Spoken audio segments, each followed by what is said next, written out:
Alright guys, welcome back to the channel. तो यार कुछ दिन पहले मैंने एक लाइव स्ट्रीम करी थी जहाँ पे किसी ने मुझसे पूछा कि भैया एक वर्किंग प्रोफेशनल के लिए डीएसए प्रिपरेशन प्लान क्या होना चाहिए। जब आप जॉब स्विच करते हो तो आपको डीएसए पढ़नी पड़ती है।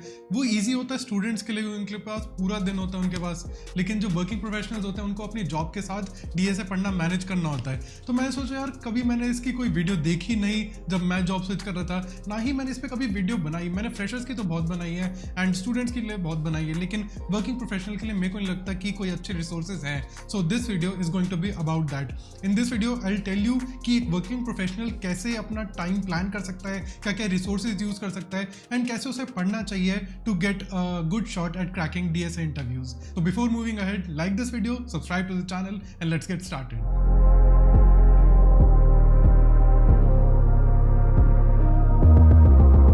मेजर दिक्कत आती है वर्किंग प्रोफेशनल्स को वो है टाइम मैनेजमेंट की। आपकी मंडे टू फ्राइडे जॉब होती है एंड उसके बाद आप सैटरडे एंड संडे पे इतना थक जाते हो कि आपका मन नहीं करता डीएसए जैसे हार्ड सब्जेक्ट को पढ़ने का। सो इसके लिए मैंने एक प्रिपरेशन प्लान निकाला है। सबसे पहले तो मैं डिवाइड करूंगा लोगों को दो कैटेगरीज में। पहला, जिन्होंने थोड़ी बहुत डीएसए कर रखी है, उन्हें बेसिक्स का आइडिया है। दूसरा, जो कि बिल्कुल स्क्रैच से स्टार्ट कर रहे हैं। अब अगर आप स्क्रैच से स्टार्ट कर रहे हो तो काफ़ी सारे रोड मैप्स अवेलेबल हैं, आपको उन्हें फॉलो करना चाहिए। मैं आगे जाके एक टाइम टेबल आपको बताऊंगा, वो फॉलो कर सकते हो, लेकिन रोड मैप्स की बहुत सारी वीडियोस बनी हुई है, आप वो जाके देख सकते हो। बहुत लोगों को ये होगा कि यार मैं तो स्क्रैच से ही स्टार्ट कर रहा हूँ, but let me tell you, जो एक अच्छी प्रोडक्ट बेस्ड कंपनी में है या फिर अच्छी जगह इंटर्नशिप कर रहे हैं, उसने पहले से ही डीएसए थोड़ी बहुत पढ़ रखी होगी। तो अगर आपको बेसिक्स पता है, जैसे कि लिंक लिस्ट कैसे काम करती है, साइकिल कैसे डिटेक्ट करते हैं उसमें, या फिर ट्री का इन ऑर्डर ट्रेवर्सल अगर आपको पता है, तो आपको बेसिक्स आपके क्लियर हैं। आपको बस एक थोड़ा रिविजन चाहिए एंड हल्की सी प्रैक्टिस लगेगी। तो उसके लिए मैं अब आगे डिस्कस करने वाला हूँ। प्रिपरेशन को मैं डिवाइड करूंगा 3 फेजेज में। पहला फेज है कि आपको सारे टॉपिक वाइज क्वेश्चन सॉल्व करने हैं। हर टॉपिक पे आपको 3 से 4 या फिर 5 से 6 क्वेश्चन सॉल्व करने हैं। आइडिया ये है कि आपका जल्दी से क्विकली एक रिवीजन हो जाए सारे टॉपिक्स का।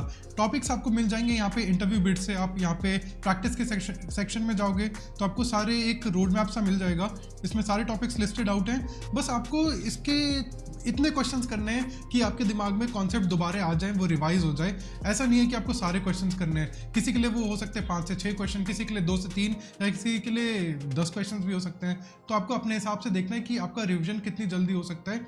मैं ये कहूँगा कि 5 से 6 इज द मैक्सिमम। आप बस एक क्विकली स्किम थ्रू कर लो and move on to the next phase. लेकिन इस फेज में जो आप ये सारे क्वेश्चंस करोगे, आपको रियलाइज होगा कि कुछ टॉपिक्स ऐसे हैं जिसमें आप स्पेशली वीक हो सकता है क्वेश्चन ना सॉल्व हो रहे हो, वो अलग बात है, लेकिन कई टॉपिक्स ऐसे होते हैं जिनका आंसर देखने के बाद भी समझ नहीं आता, जैसे कि डायनेमिक प्रोग्रामिंग, या फिर कई बार ग्राफ्स भी ऐसा टॉपिक हो जाता है। तो ऐसे क्वेश्चंस को, ऐसे टॉपिक्स को आपको स्पेशली नोट करना है, क्योंकि हम इसे आगे जाके टैकल करेंगे। अब इसके बाद आता है सबसे इंपॉर्टेंट फेज, आपको पर्टिकुलर कंपनी के क्वेश्चन सॉल्व करने हैं।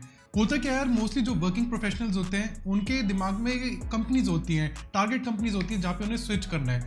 फॉर एग्जांपल, अगर कोई सर्विस बेस्ड में है तो उसे प्रोडक्ट बेस्ड में जाना होता है, या कोई स्टार्टअप में है तो उसे एमएनसी में जाना होता है। तो उनकी कुछ एक ड्रीम कंपनीज होती है जिसमें वो अप्लाई करना चाहते हैं। तो उसके लिए आपको टारगेटेड प्रिपरेशन करनी है। अब मैं वो दिखाता हूँ कैसे होगा। जैसे मान लो मेरे को एक कंपनी लेते हैं अमेजॉन, उसका मेरे को देखने की कौन से क्वेश्चंस पूछे गए हैं। तो आप क्या करोगे, आप गूगल पे टाइप करोगे Amazon SDE1 leet code interview. अगर आप ये टाइप करोगे आपको दिखेगा कि काफ़ी सारे इंटरव्यू एक्सपीरियंस यहाँ पे पोस्ट करे गए हैं, और जितना रिसेंट का इंटरव्यू एक्सपीरियंस देखोगे उतना बेटर है। इसके अलावा आप पहले मैं ये दिखा देता हूँ। तो इसमें काफ़ी सारे क्वेश्चन दिए हुए हैं, सारे नहीं सॉल्व करने, बट हाँ मतलब कोशिश ये करना कि जितने ज़्यादा से ज़्यादा आप सॉल्व कर सको उतना बेटर है, क्योंकि मेरे एक्सपीरियंस में क्वेश्चंस कई बार रिपीट हो जाते हैं। एज इट इज़ क्वेश्चन उठ के आए हुए मेरे इंटरव्यूज़ में। सो इसलिए मैं आपको सजेस्ट करूंगा कि इसमें जितने ज़्यादा क्वेश्चन हो सके सॉल्व करना। एंड एक और अच्छी बात है कि इसमें आपको ये पता लग जाता है कि कितने राउंड्स होने वाले हैं, क्या क्या राउंड्स की क्या क्या डिफिकल्टीज़ हैं, एंड किस राउंड में काफ़ी सारे LLD राउंड्स भी होते हैं इनके। अमेजॉन के बार रेजर में क्या पूछा जाता है, उसमें LLD होता है या फिर DSA होता है। तो इससे आपको एक इंटरव्यू की फील भी आ जाएगी कि आपका इंटरव्यू कैसे होने वाला है। तो ये करना। फिर उसके बाद आता है ग्लास डोर। तो ग्लास डोर का तो मेरे को लगता है सबको पता ही होगा। Amazon SDE1 interview questions type करा यहाँ पे, आप यहाँ पे जाके देखोगे तो आपको काफ़ी सारे इंटरव्यू एक्सपीरियंस मिल जाएंगे।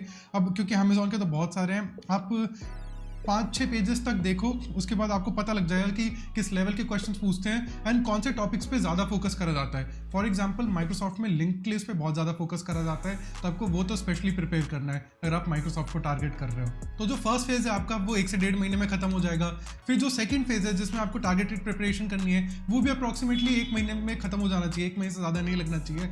अब आते हैं एक ऐसे फेज पे जहाँ पे आपको अपनी वीकनेसेस पे ध्यान देना है। अब ये देखो, आपने जो फर्स्ट फेज में टॉपिक्स नोट डाउन करे थे जो कि आप पे वीक थे, आपको क्या करना है, आपको लीड कोड में प्रॉब्लम्स के सेक्शन पे जाना है एंड फिर मान लो मैं वीक हूँ स्ट्रिंग्स में, तो मैं यहाँ पे प्रॉब्लम्स में टाइप करूँगा strings, I will search by it and फिर difficulty level I will set it as medium. तो इजी क्वेश्चंस करने का यार अब इतना टाइम नहीं रहेगा आपके पास, तो इसलिए आपको मीडियम क्वेश्चंस पे ध्यान देना है। I will go and I will solve all the medium questions on that particular topic. तो आपको यहाँ पे मीडियम क्वेश्चंस करने हैं। इसके अलावा क्या होता है, कई बार SD1 से भी, SD2 में तो पूछा ही जाता है, SD1 से भी सिस्टम डिज़ाइन पूछ लिया जाता है, तो आप उसके लिए भी 10-15 दिन रख सकते हो, क्योंकि सिस्टम डिज़ाइन में आपका लो लेवल डिज़ाइन भी आएगा, हाई लेवल डिज़ाइन भी आएगा।